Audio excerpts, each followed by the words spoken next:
Chapter 10. Minli gaped at the dragon in front of her.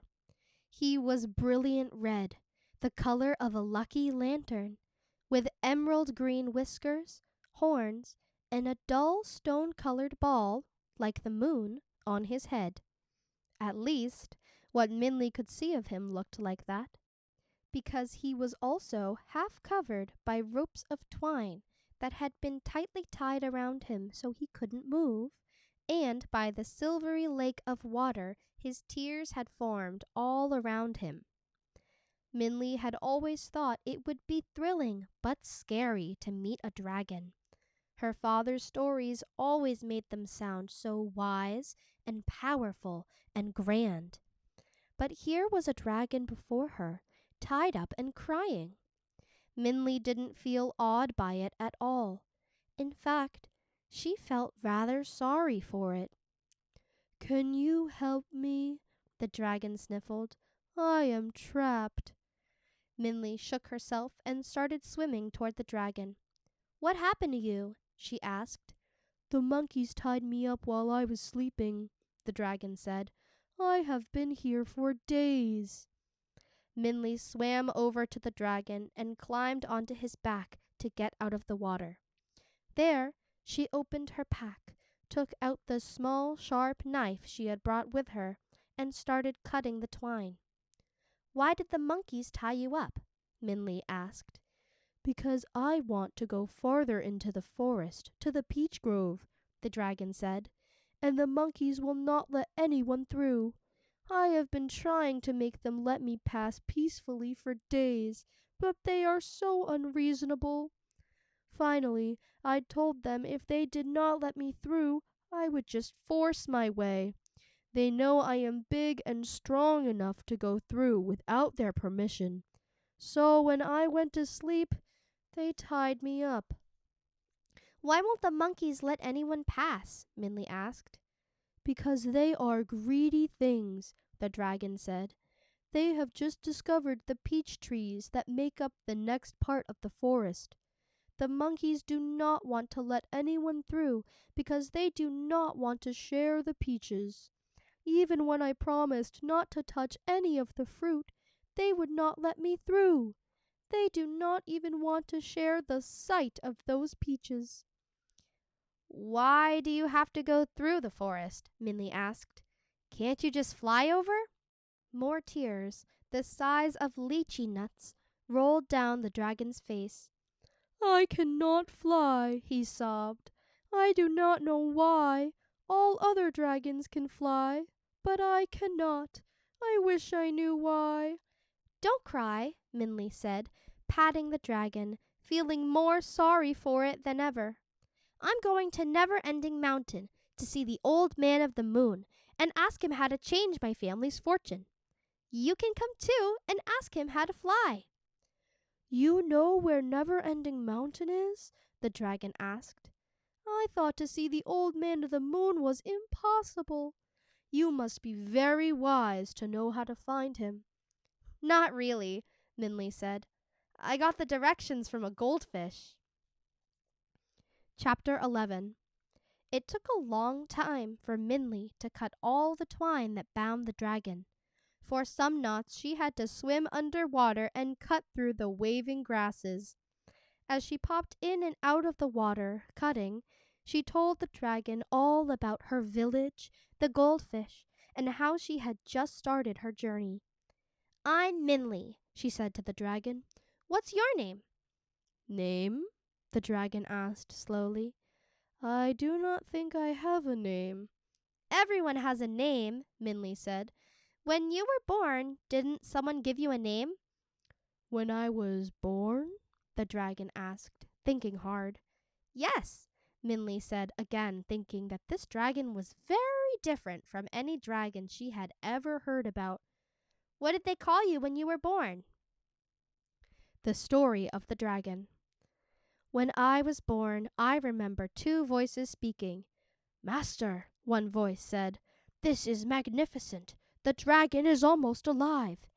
"Add more water to the inkstone," another voice said. This voice was near my head. I felt the warm air of his breath. and speak quietly. You will wake the dragon." "I am sorry, master," the first voice said, in a more subdued tone.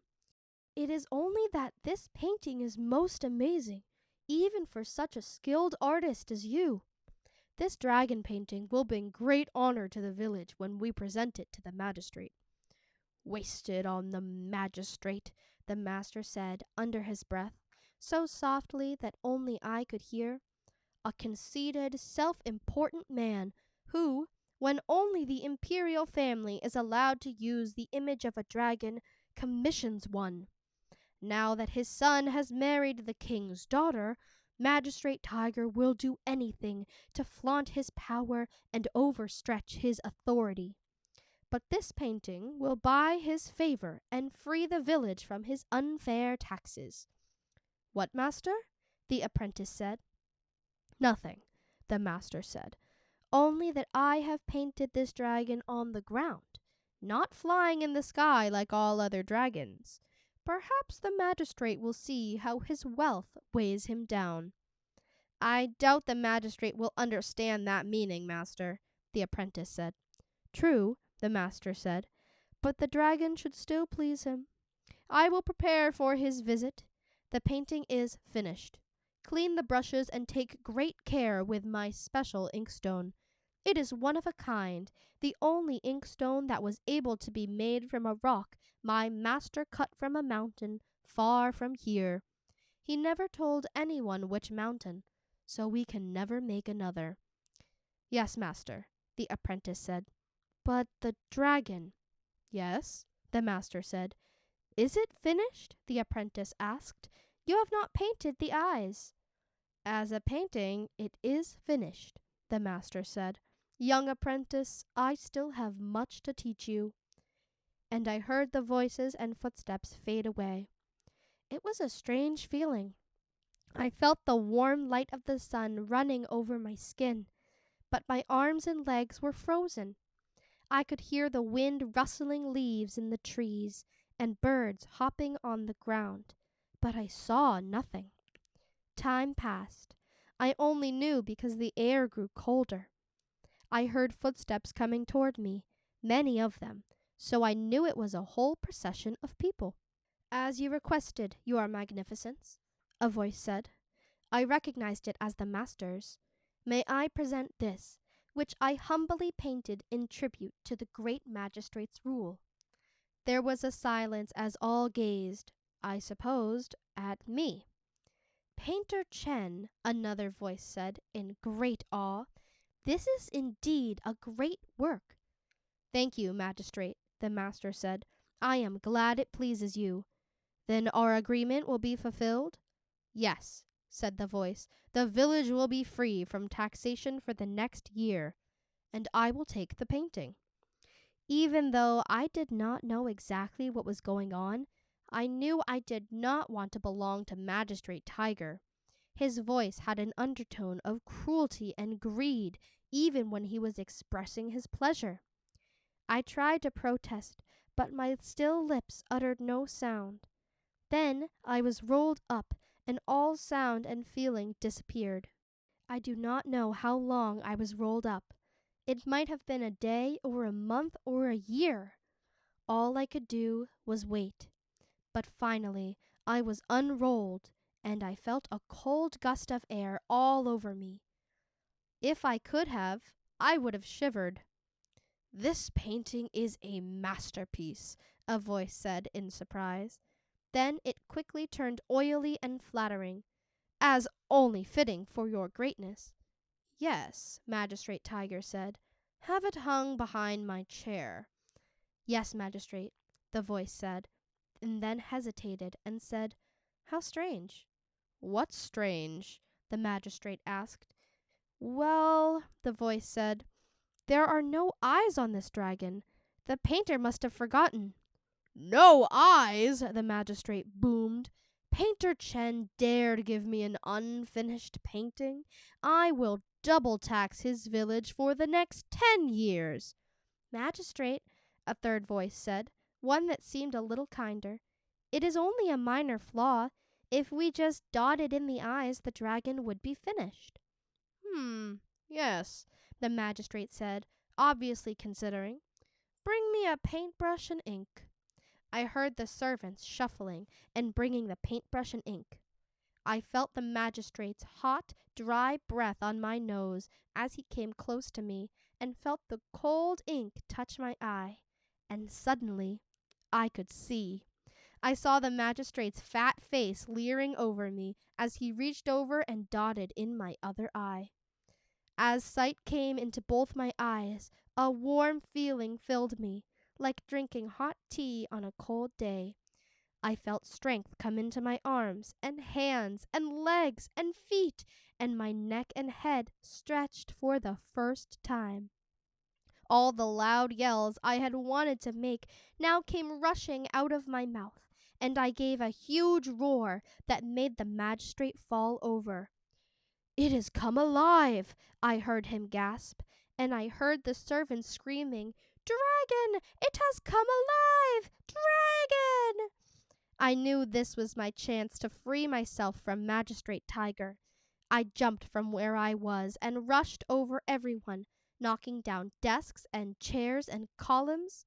I saw the blue sky and green leaves through a window, went toward it, and simply crashed through the wall to get through. As I left, the building was falling down, and all the people were yelling, "Dragon!" They screamed, "Dragon!" I knew I had to leave as soon as possible, so I ran as fast as I could into the forest and left them far, far away. I have lived in the forest since then. "So I think," the dragon said, "my name is Dragon, because that is what everyone called me." "Dragon," Minli repeated, and she tried not to smile. "Well, I guess it's a good enough name. It will be easy for me to remember." The dragon nodded, pleased to have found himself a name. "So you were born from a painting," Minli said. "That explains why you are so different from the dragons my father told me about." "Your father knew other dragons?" the dragon asked eagerly. "I have never seen another dragon. I always thought if I could fly, I would finally see another like me." Well, Minli said, "I don't think my father ever knew any dragons. He just told stories about them. Most people think dragons are just in stories. You are the only dragon I've ever met." "Oh," the dragon said sadly, "and I am not even a real dragon." All this time, Minli had been cutting the twine ropes. At that very moment, Minli cut the last rope and rubbed the dragon's arms. "You're the only dragon I've ever met in real life," she said, "and you feel real to me. So I think you're a real dragon. Or at least, real enough. Anyway, if we're going to Never-Ending Mountain together, let's at least be real friends." "Yes," the dragon agreed, and they both smiled.